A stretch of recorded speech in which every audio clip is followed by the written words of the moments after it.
This is the Unitarian Universalist Church of Indianapolis. Sermon for March 28th, 2021, The Courage to Be, by Jamie Hinson-Rieger.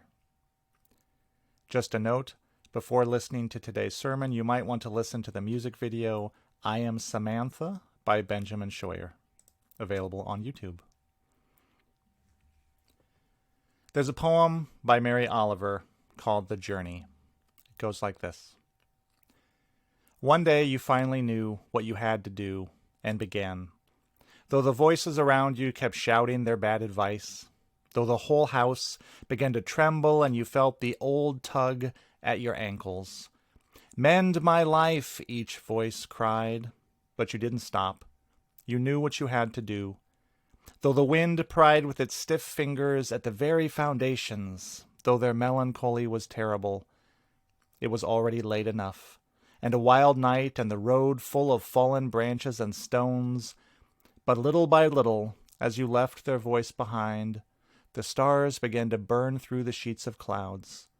And there was a new voice which you slowly recognized as your own, that kept you company, as you strode deeper and deeper into the world, determined to do the only thing you could do, determined to save the only life that you could save. Mary Oliver was writing both as a feminist and a gay woman during a time when many women were realizing that the sexist structures of their home life did not serve them and were pushing for sweeping changes. It was a shaking of the cultural foundations that played out in millions of individual relationships where one party said, "I can no longer be who I have been," and then things had to change. When in the course of human events a person decides that they can no longer be who they have been, things will change. This change is not always easy. We all live and have our being in complex webs of relationships. When one person changes, it can require changes in others all along the web, and they may resist this change or not receive it gladly. In the case of feminism, I can no longer be who I have been had a corollary, which was, I can no longer put up with what I have been putting up with. Sometimes it is like that. The courage to be is also the courage to say no. No more of this, thank you very much. People do not always receive this news gladly, even if their own growth as human beings depends on it, as was the case for many men of that generation and, well, every generation after. As it turns out, women getting free creates space for men to begin to get free themselves of many toxic structures in our own lives and our own psyches.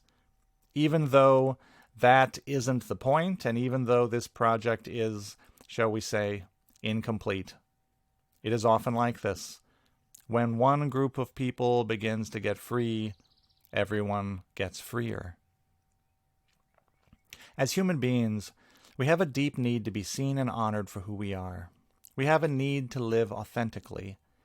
For Samantha, in our video, getting to that place of authenticity required a dramatic change in identity. Sometimes this is how it is. Sometimes the courage to be is the courage to say yes to some part of ourselves. Sometimes this yes takes great courage, and it is not without cost in terms of our relationships. This is not an uncommon story for LGBTQ people, although it is thankfully not the only story. I want to honor all the people who have had the courage to say yes to who they are when doing so came with such great risk or such a great cost. You are making us all more free, even though that isn't the point. Living your life is the point and the only justification you ever needed. But to a lesser degree, this tension between authenticity and relationship is something that everyone deals with. Researcher and author Brené Brown points out that human beings are relational beings. We are built for connection. It is through connection to others that we understand and experience our lives. Connection gives our lives meaning. Connection gives us a deep sense of validation and security. Because connection is so important to us, disconnection feels threatening. Even small disconnections can feel threatening, and change risks creating a disconnection, which is one reason change can be scary. In any set of relationships that exists over time, we rely on our understanding of the people we are with to shape our own behavior. I make decisions knowing that you are just so. You make decisions knowing that I am just so. Our assumptions about one another are what allow us to make plans and understand events and just get through our day. This is natural. It couldn't be any other way, really. In close relationships like partnerships or family relationships, those assumptions and unspoken understandings can become expectations and needs, things we rely on. They become the scaffolding on which we hang our lives. That is also natural. At the same time, we all grow and change over time. That is natural too. That is desirable.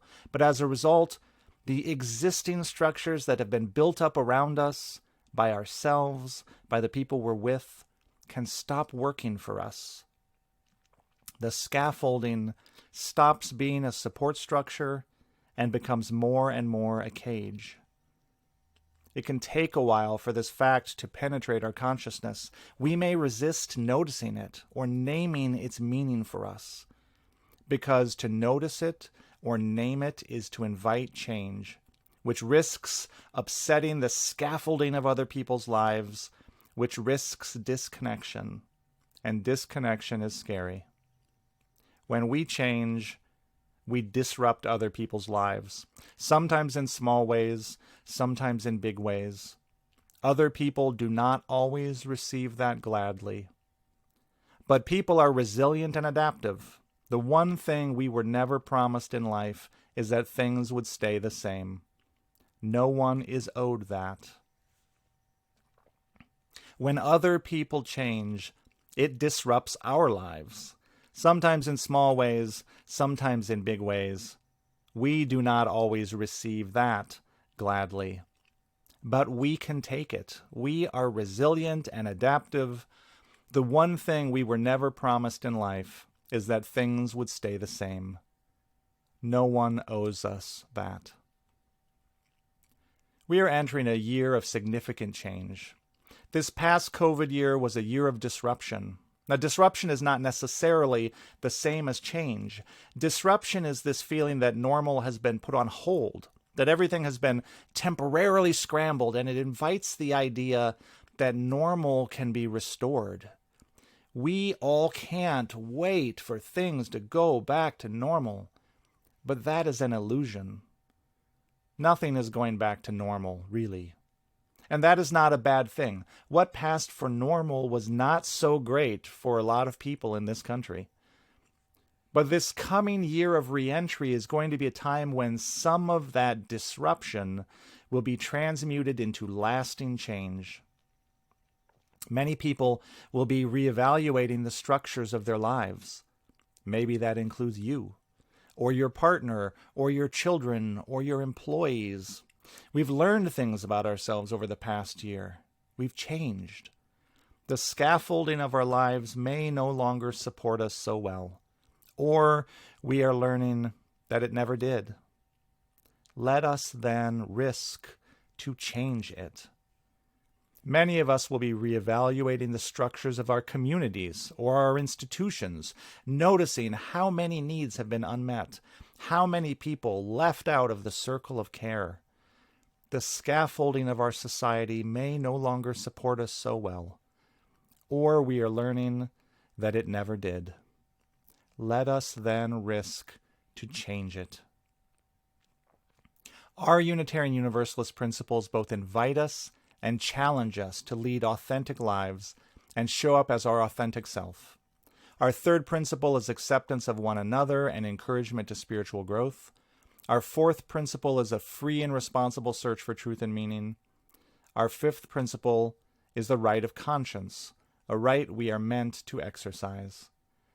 And these principles are grounded in our first principles, affirming our inherent worth and dignity. Unitarian Universalism is a humanist tradition that celebrates the power and potential of the human spirit. But the human spirit is just an abstraction.